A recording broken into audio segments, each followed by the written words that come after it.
Hello, beloveds, and welcome to another episode of the Enlightened Podcast. I'm your host, Uluyanda Kumbuza.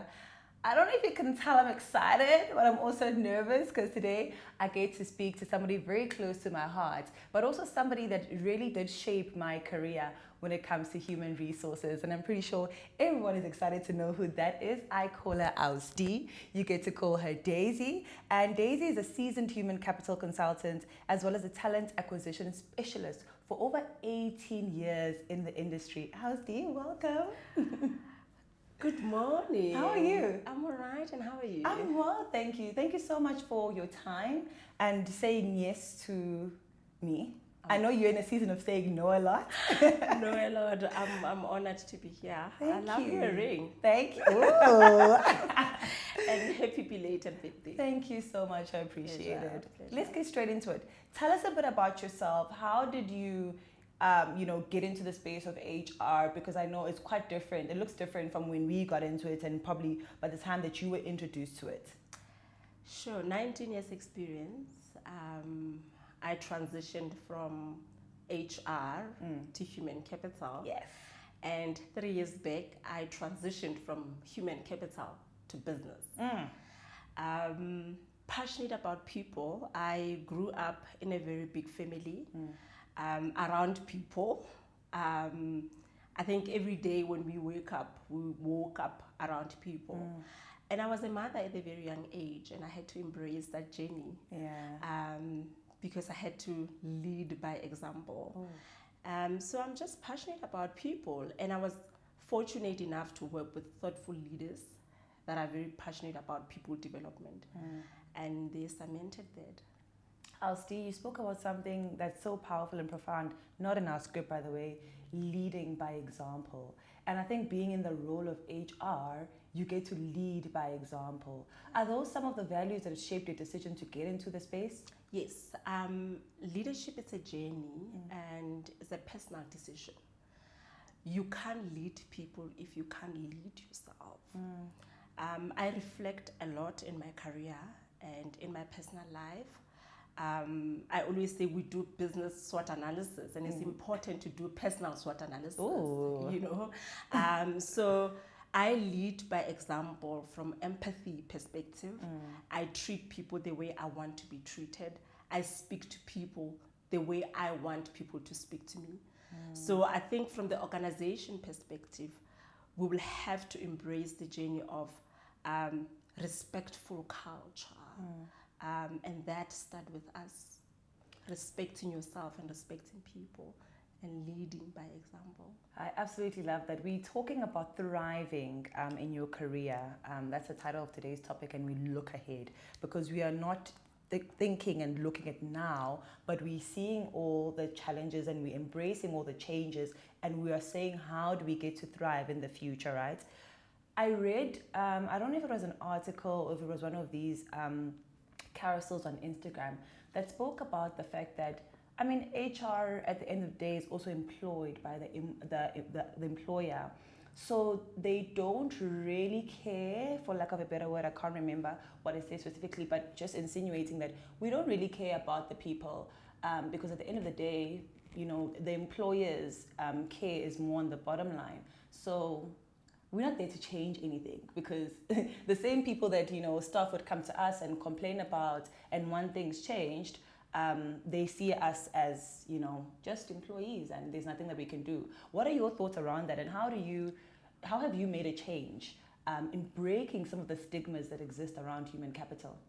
I think I managed to do it through visibility.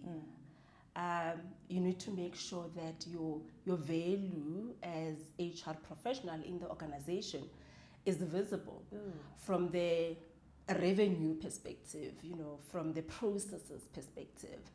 And don't keep quiet about what you are building in the business, because at the end of the day, you are there to build your own career in your own brand, and people are at the center of every business.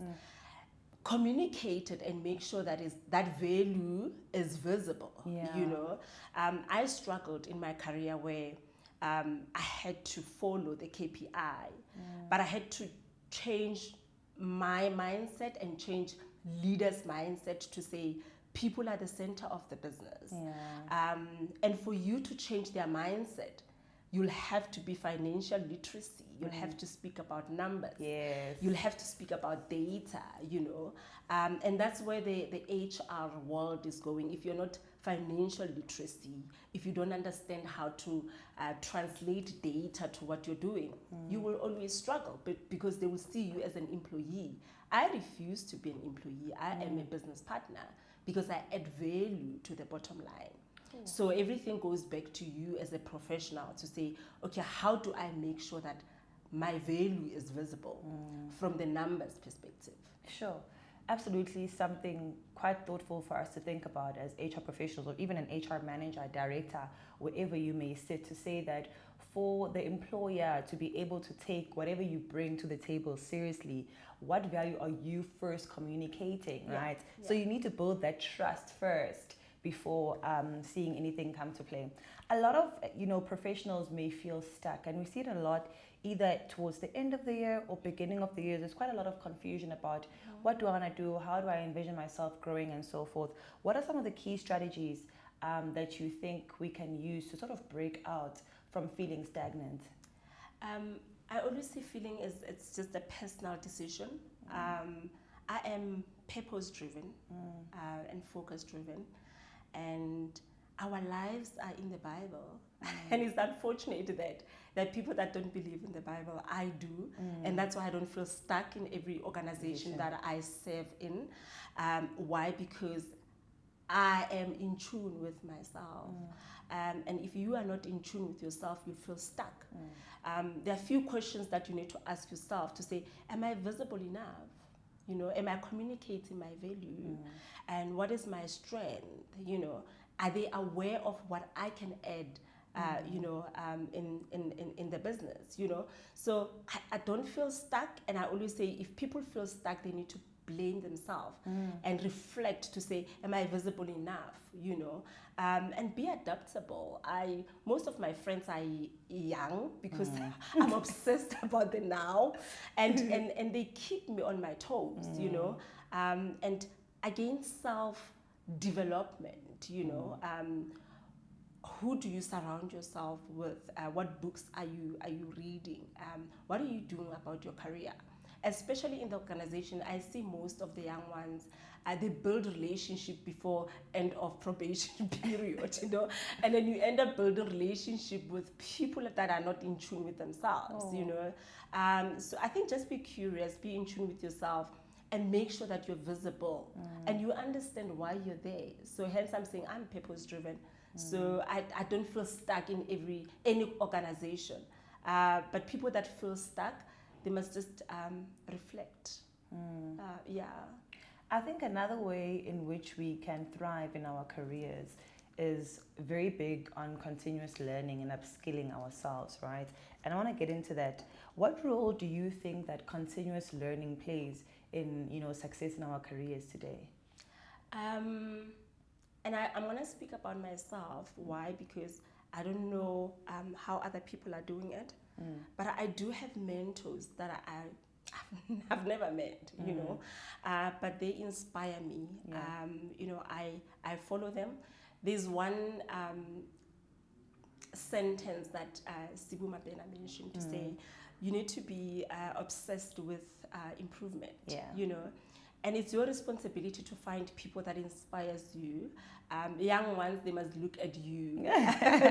You're so in tune with yourself, and you spend time with the right people.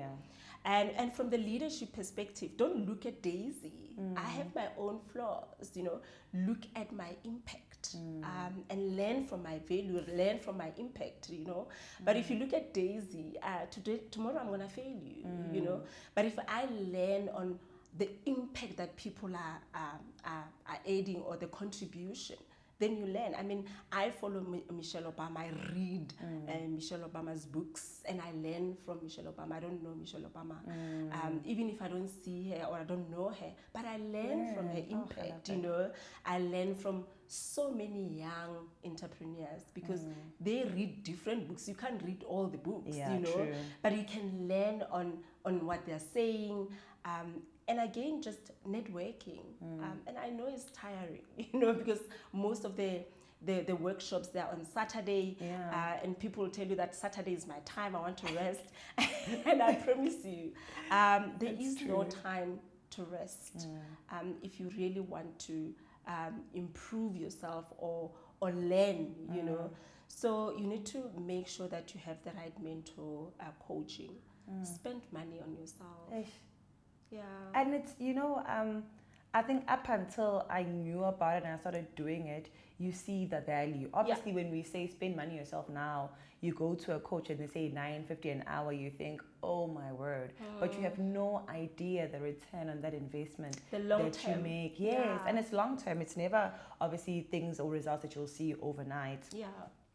How can HR and business leaders sort of start creating an environment where upskilling is, not just encouraged, but sort of like embedded in the culture?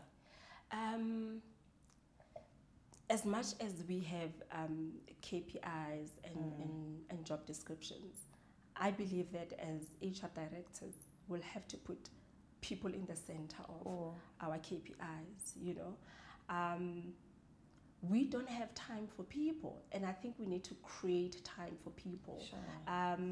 Like there's a program that I'm currently doing for one of the big companies is readiness. You know, growth readiness is making sure that they promote people when they are ready to be promoted. You know, I think let's put people in the center of everything that we do, because even if you can have a beautiful concept, people are the center of that concept. But as an HR directors, our key KPI should be, people. And there's a lady, I forgot her name, and she spoke about, people, profit, and processes. Yes, you know, those are the three elements. Yeah. Yes, those are the three elements that we need to hold on to. You know, to say I'm here for people, profit, and processes, but unpack them for yourself so that you can find a strategic way of how to support people. I worked with other HR directors that they don't even know the name of the receptionist, but they are on their payroll. Sure. And it's very disappointing because now you want to be part of the culture. They employed you to come and change the culture to be people-centric, but now you are there, you live in the same culture.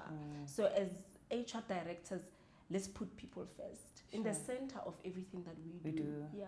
Love that. Let's look at like growth, and you've already alluded to it, and career transitioning, right? Because a lot of people now, with the many changes that we are seeing in the world, AI, Meta, there's a lot of transitioning and pivoting that we see come into play, right? And many professionals are considering career shifting. What advice would you have for somebody to sort of navigate a successful transition? Be clear. Be clear of what you want for yourself. I think we copy and paste, you know.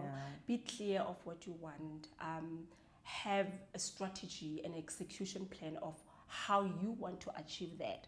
I call it a golden cycle. Why do you want to do what you're doing?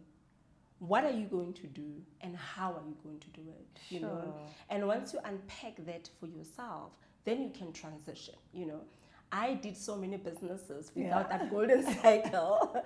And then I had to learn, but we really want to protect the young ones to say, okay, cool, if you want to change now from an HR professional and open a salon, why do you want to do it? How do you want to do it? What exactly do you want to do? What impact and value do you want to bring? I think be clear, be adaptable, and be ready for that change, because change is very intense. You know, you need to be ready emotionally, you need to be ready mentally, you need to be ready financially, you know. So I think be clear and be ready.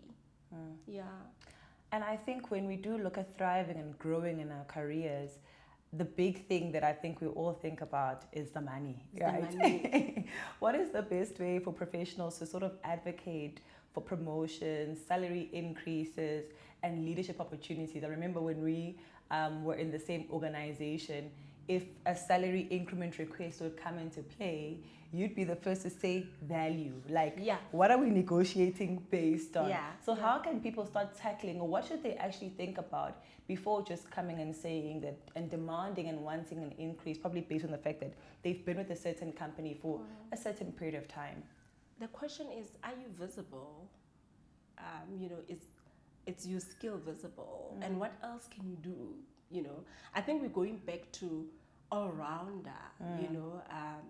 Start being, and I always tell my team to say, if you want to be an HR manager, start playing that role before I promote you. Yeah. So that when I want to promote you, I don't have to negotiate, or you don't have to motivate. Sure. So be in the position, before you can start talking about promotion or increase. Sure. So if you want to start podcast, you'll have to find ways of being in that before you can execute. Have conversations. Have conversations with the right people. Do research. Start talking, even if you're not interviewing anyone. So make sure that you're visible and people understand your passion, because passion is energy. Do you really want to invest your energy in that role? Are you ready emotionally? Can you lead people if that role has people management responsibilities? So it's being visible and making sure that you're in that role before you can ask for increase or promotion. Yeah. I know a lot of you are thinking, I wish Daisy was my manager, right? A leader that leads with heart, right? Let's speak about personal branding in the workplace for a bit. How does that sort of play a role in, growing our careers, and what is the best way that we can be visible and stand out in an organization?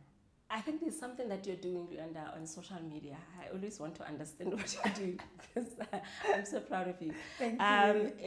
How you show up, show up with excellence. And showing up is not, show up before you speak, and I'm very cognizant on this one to say, you'll have to look past. There's no other way. There's no other way. You'll have to show up with excellence, and then you'll have to walk there. Like, there's so many basic principles that you need to apply. What are you saying, and the conversations that you're having with people should align to what you want to be as a professional. How you show up, conversations, people that you surround yourself with. That's very important, because I can't come to work wearing morning slippers and I want to be a director, for example. It's not possible. But I think show up with excellence and consistently so. If you are building your career, you can't be tired. It's like people that are going to run Comrade Marathon, they started last year. Training, or even many years before. Yeah. Absolutely, from the diet's perspective, so show up with excellence. And people will see you, because people are watching. Yeah, that's true. Yeah, people are watching. And they say first impressions last the longest. And funny enough, the first impression is what they see first before they hear you speak. So if you don't invest on how you look, then you've already lost. Yes. True. Because before we listen to you, we look at you. So it's very important that you show up professionally. This one you can tackle from either directly to employees, or even maybe speaking to people that are managing a group of employees. How can professionals sort of stay motivated and avoid burnout? And maybe you can just share strategies that maybe you've once used or are using now with your current team, because we're living in a world where if you're managing, young people especially, you constantly have to be creative about the ways to keep them engaged. Sure. And I think I made a very intentional decision since last year. I spent most of my time with myself. And I know that you guys are still young and building their career, but I don't work on Fridays anymore. And I have a very small cycle of friends. And this was an intentional decision.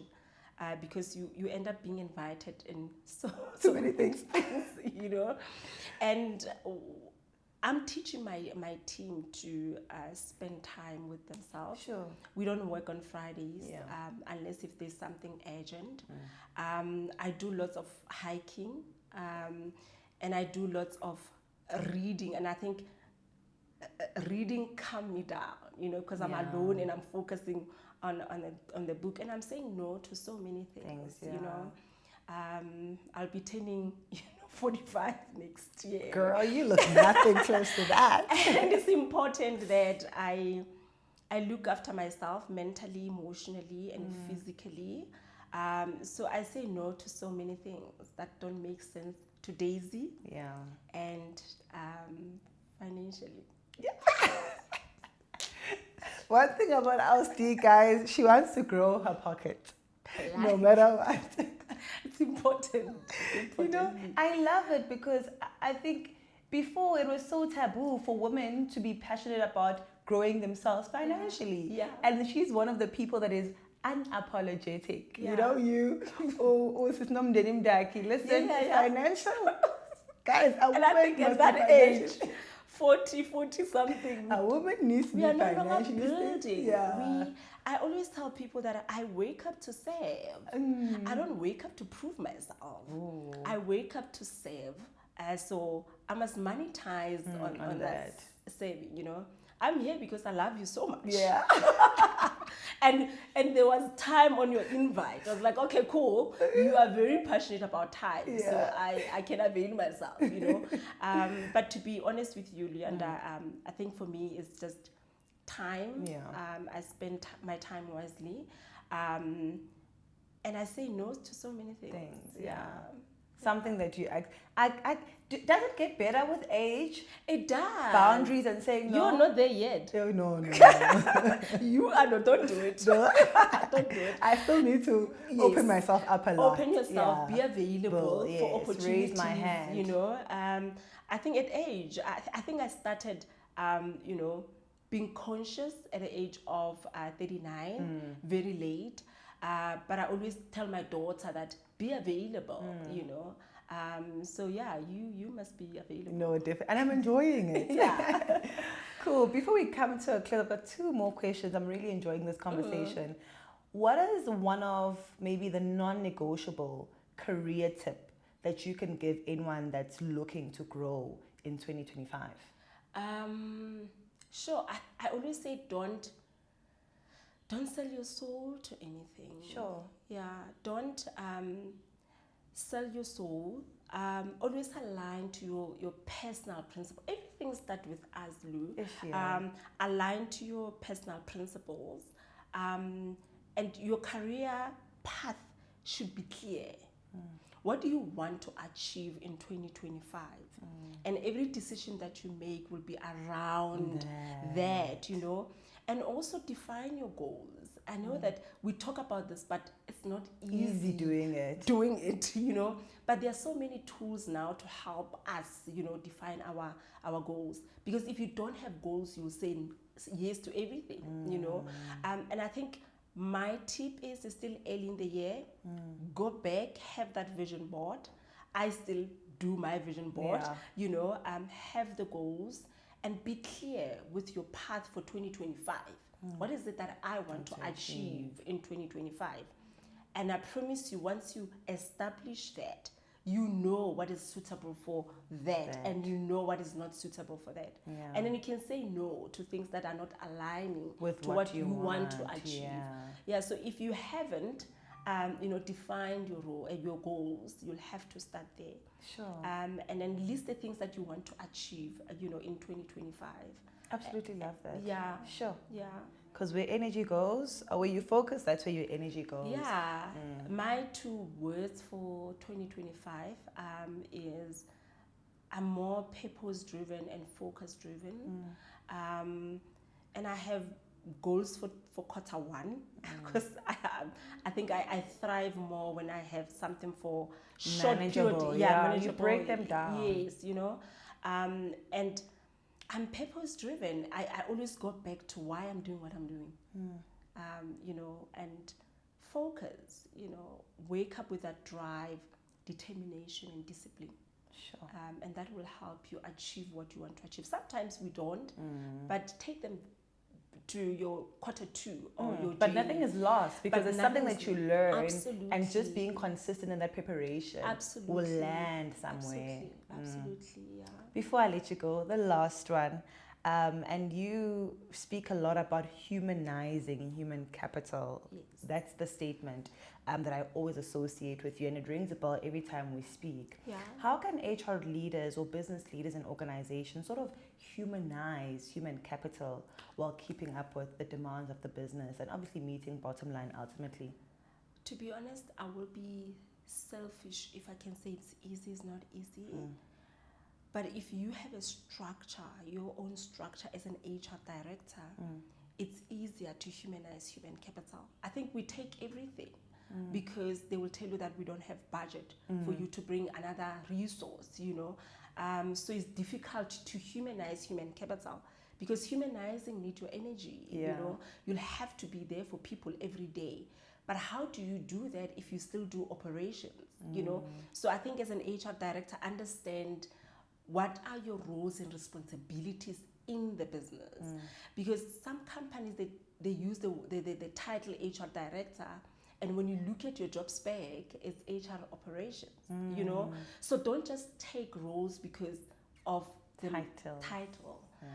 You know, make sure that your title aligns to what you want to achieve in the business. And again, it goes back to your purpose. If your purpose you want to serve people, you'll have to be clear with your job description.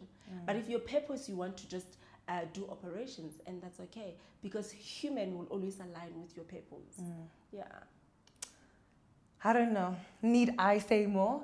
I hope that this content was really, really, really something that you will use for yourself to thrive in your career this year. Alsti, thank you so much for your time. We really enjoyed this. How can people connect with you? Sure. LinkedIn, I'm Daisy Lepheana. Yes. And Instagram, Daisy Lepheana. So yeah, I prefer people to connect with me on LinkedIn. Yeah. LinkedIn is my WhatsApp. Always on LinkedIn because it's more professional, and I love community on LinkedIn. So if you're not on LinkedIn, please be ready. It's part of just being visible. Yeah. Goals, career goals. Yeah, career for this goals. year. Yes, It is. It's a very good platform for somebody that's looking at thriving in their career, but also just growing professionally, getting to see what other people are doing, what are they achieving, how are they doing it. Yes. I think for me is the most inspiring part about. Don't focus on the likes. Yeah. How many likes do I have? Nobody cares there. Exactly. But people are looking at you and they see you know. So yeah, LinkedIn, Instagram. I'm not on other social platforms. It's too much to manage. Yeah, but I'm Daisy Lepheana. Yeah. Thank you so much for tuning in to you. Please don't forget to like, subscribe, and share with a friend who needs to hear this. My name is Luanda Kumbuza, and this has been the Enlightened Podcast. Till next time, bye.